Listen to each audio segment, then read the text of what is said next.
Hey guys, in this video, we're going to take a look at how you can share a notes folder on the iPhone 14 series.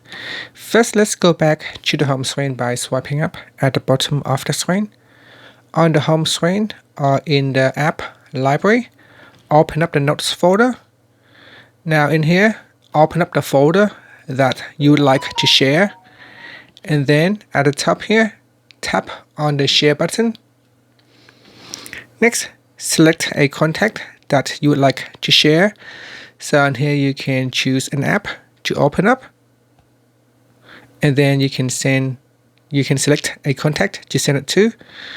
So here I'm going to select this contact and then tap on the share button.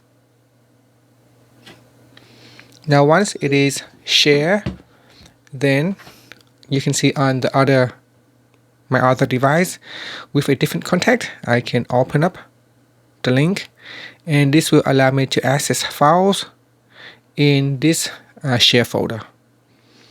And it is now trying to sync to my other device. And that is how you can share a folder. If you want to stop sharing, you can tap on the manage button. So manage folder, manage share folder. And in here you can tap on stop sharing to stop sharing the folder. And that's it. Thank you for watching this video. Please subscribe to my channel for more videos.